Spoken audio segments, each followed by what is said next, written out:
Book 2, the Shurangama Sutra, Kinh Lăng Nghiêm.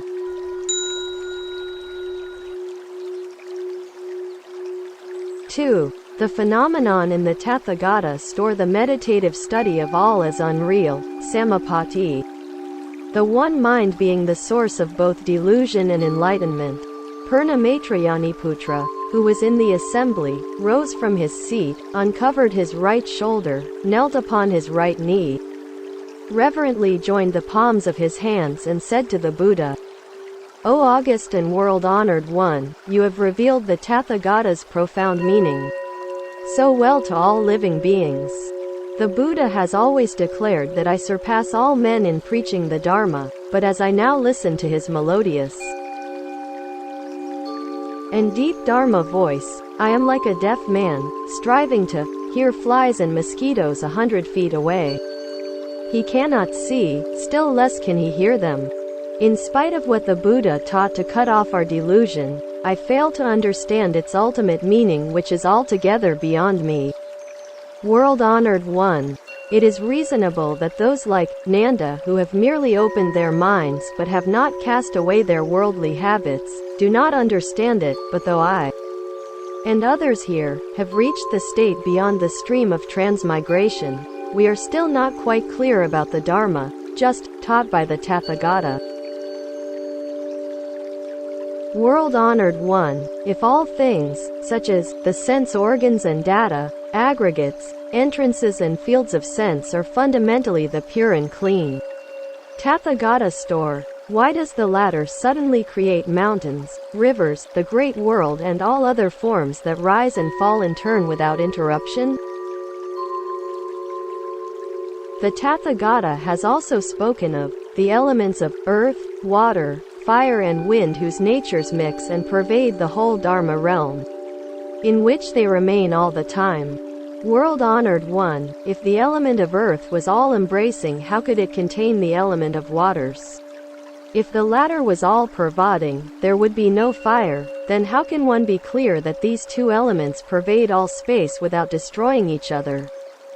World-honored one, the nature of earth is obstructive while that of space is the reverse. How can both of them pervade the whole Dharma realm? I really do not understand. May the Tathagata be compassionate enough to enlighten me, and so dispel the clouds of my delusion?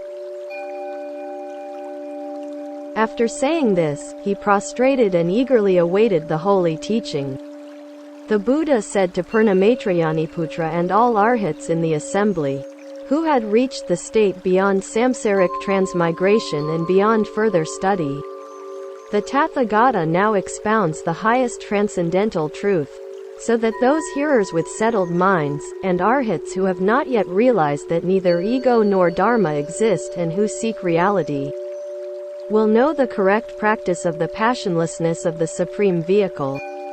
Listen attentively to what I say. Purnamaitrayaniputra and the assembly kept silent, awaiting with reverence the Buddha's Dharma voice. The Buddha asked, Purnamaitrayaniputra, you now ask why that which is fundamentally pure and clean suddenly created mountains, rivers and the great earth, but have you not heard the Buddha declare that self-natured Bodhi is absolute and enlightened, and that basic Bodhi is enlightened and absolute?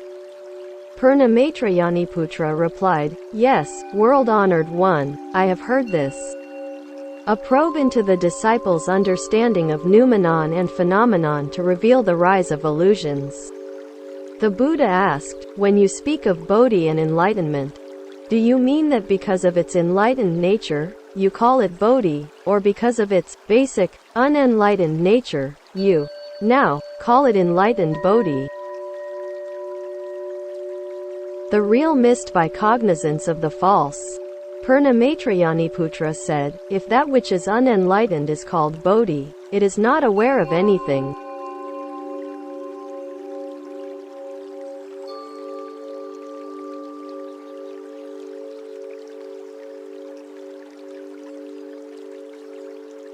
The three finer conditions of unenlightenment: basic ignorance, subject and object. The Buddha said, "You say that which is not aware of anything is not enlightened bodhi, but that which creates an illusory object is unenlightened. And that which abstains from so doing is free from subjective awareness." The unenlightened is, certainly, not the clean nature of bodhi. For self-natured bodhi is essentially enlightened but is mistaken for enlightened awareness. Bodhi is not that awareness of things, for such awareness sets up objects, and the setting up of illusory objects implies an illusory subject. The 6 coarser conditions of unenlightenment. Thus from that which was beyond both identity and diversity arose all differences. When the differentiating subject confronted its differentiated objects, the resultant diversity led to identification. Identity and diversity further led to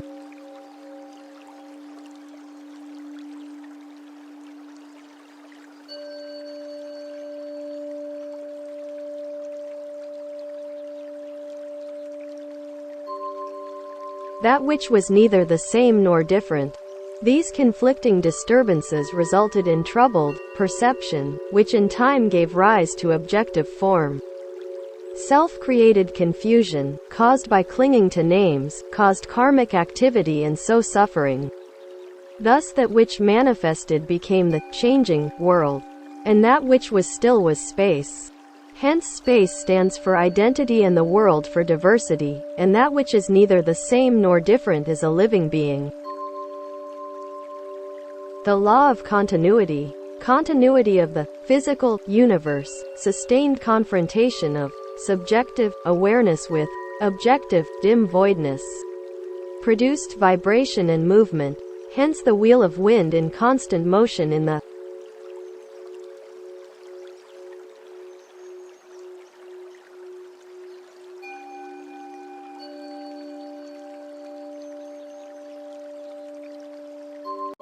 universe. Awareness so shaken by the void, was benumbed by it and hardened into the element of metal, hence the wheel of metal to preserve the earth.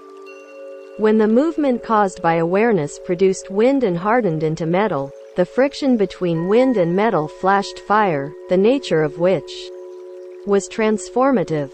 Fire sprang up and melted metal, hence the wheel of water pervades all the worlds in the 10 directions. The meeting of rising fire with falling water formed wet oceans and dry continents. This is why fire sometimes rises from the bottom of the seas, and streams and rivers flow over continents. Excessive water over fire resulted in the formation of high mountains, hence rock sparks when struck and melts when submitted to great enough heat. An excess of earth over water resulted in the growth of vegetation. Hence a forest fire reduces the trees to ashes, i.e. earth, and a plant bleeds when twisted. Thus these illusory 4 wheels intermingled and became mutual seeds to ensure the continuity of the world. Continuity of living beings. Further, Purnamatrayaniputra, this defect in awareness was caused by its subjectiveness that set up illusory objects, beyond which awareness, thus circumscribed, cannot reach, hence one's hearing is limited to sound and Oni's seeing to form. The 6 illusory sense data thus created, divided, the undivided nature, into seeing, hearing, feeling and knowing. As a result of unenlightened activities, similarity of karma caused affinity, whereas dissimilarity led to either union for embodiment or parting for transformation. When the perception of an attractive light reveals an illusory form, the clearness of the latter stimulates a keen desire for it. Opposing views cause hatred, whereas concordant ones lead to love, the flow of which becomes the seedgerm which, by uniting with craving, forms a fetus. Thus sexual intercourse attracts those who share the same karma, and causes the 5 states of a fetus. Therefore, the 4 forms of birth derive from particular causes. Birth from an egg is due to the predominance of thoughts, that from a womb to passions, that from humidity to responsive union,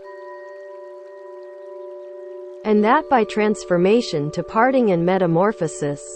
The union and parting of thoughts and passions cause further changes and transformations, which rise and fall, closely followed by living beings who are thus subject to the retributive effects of their karma. Hence the continuity of the realm of living beings.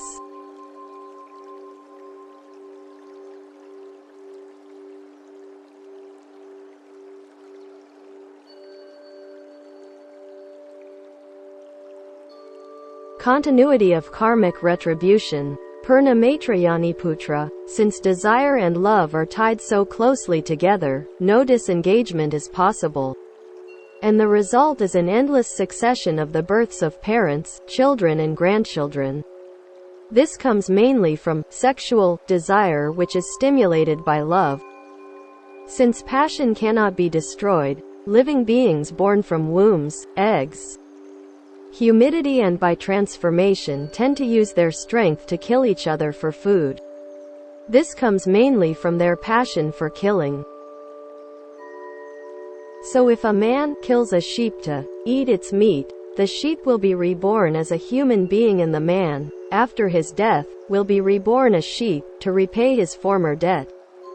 Thus living beings of the 10 states of birth, devour each other and so form evil karma which will have no end. This comes mainly from their passion for stealing. Due to such causes as you owe me my life and I pay my debt, living beings are subject to birth and death for hundreds and thousands of eons. Due to such causes as you treasure my heart, I love your beauty, they continue to be tied to each other for hundreds and thousands of kalpa. Therefore, the basic causes of continuous karmic retribution are 3: killing, stealing and carnality. Thus Purna Maitrayani Putra, these 3 evil causes succeed one another solely because of unenlightened awareness, which gives rise to the perception of form and so sees falsely mountains, rivers and the great earth as well as other phenomena, which unfold in succession and, because of this very illusion, appear again and again, as on a turning wheel. The uncreated and unending. Purna Maitrayani Putra asked, if Bodhi, which is basically absolute and enlightened and is the same as the unchanging Tathagata mind, can suddenly create mountains, rivers, the great earth and other phenomena, when will the Buddha, who has attained absolute enlightenment, again give rise to the worldly perception of mountains, rivers and the great earth? The Buddha said, Purna Maitrayani Putra, if a man loses his way to a village by mistaking south for north, does his error come from delusion or enlightenment? Purna Maitrayani Putra replied, from neither. Why? Because, since delusion has no root, how can this error come from it? Since enlightenment does not beget delusion, how can it cause him to err? The Buddha asked, if this man, while erring, suddenly meets someone who shows him the right way, do you think in spite of his mistake, he will lose his way again? Purna Maitrayani Putra replied, no, world-honored one. The Buddha said, Purna Maitrayani Putra, it is the same with all Buddhas in the 10 directions. Delusion has no root, for it has no self-nature. Fundamentally there has never been delusion, and though there is some semblance of it, when one is awakened, it vanishes, for Bodhi does not beget it. This is like a man suffering from an optical illusion who sees flowers in the sky. If he is cured, these flowers will disappear. But if he waits for them to appear again, do you call him stupid or intelligent? Purna Maitrayani Putra replied, fundamentally space has no flowers, but due to defective sight they are seen as being in the void. This is already a false attitude. If in addition, they are required to appear again, this is mere folly. How then can that man be called stupid or intelligent? The Buddha said, since you have interpreted well the non-existence of flowers in the sky, why do you still ask me about the immaterial absolute Bodhi of all Buddhas creating? mountains, rivers and the great earth? It is like ore which contains pure gold. Once the latter is extracted, it cannot be mixed with the ore again. It is also like the ashes of burnt wood which cannot become wood again. It is the same with all Buddhas of the Nirvanic enlightenment. The unhindered intermingling of noumenon and phenomenon. Purna Maitrayani Putra, you now ask about the elements of earth, water, fire and wind which fundamentally intermingle without hindrance in the Dharma realm. You are in doubt about why the elements of water and fire do not destroy each other and how the elements of space and earth can contain each other. Purna Maitrayani Putra, take for instance space which differs greatly from all forms but which does not prevent them from manifesting in it.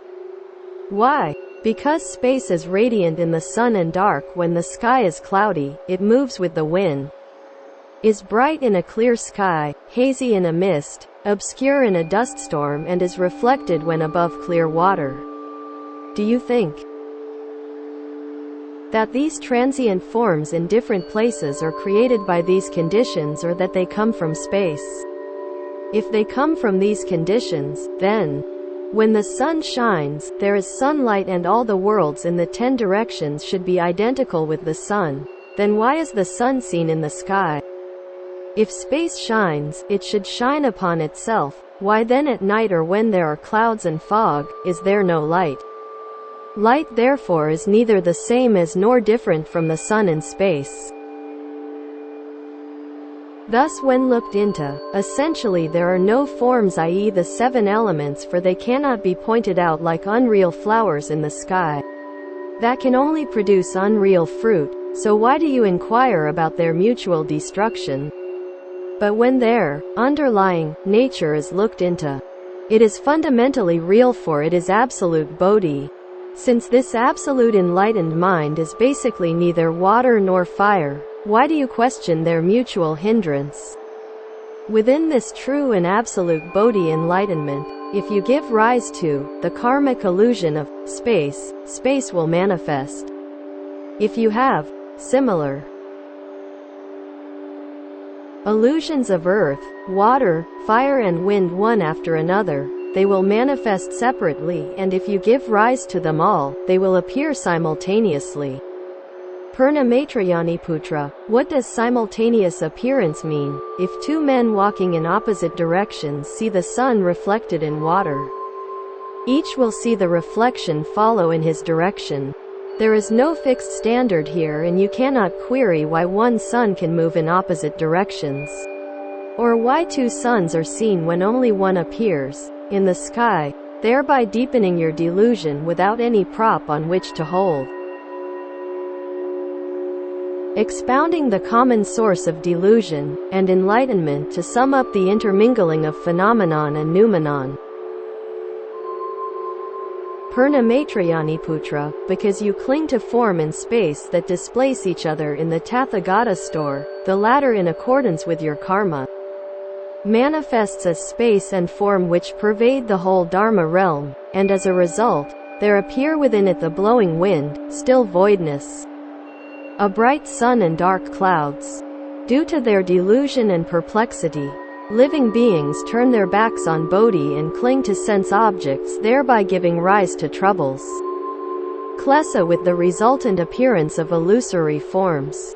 As to me, my uncreated and unending profound enlightenment accords with the Tathagata store, which is absolute Bodhi, and ensures my perfect insight into the Dharma realm, where the one is infinite and the infinite is one, where the large manifests in the small, and vice versa, where the immovable Bodhimandala appears everywhere, where my body embraces the 10 directions of inexhaustible space, where the kingdom of treasures, i.e. the Buddha land, appears on the tip of a hair, and where I sit in a speck of dust to turn the wheel of the Dharma. As I have wiped out all illusory objects of senses to accord with Bodhi, I have realized the nature of the absolute enlightenment of the Bhutatthata.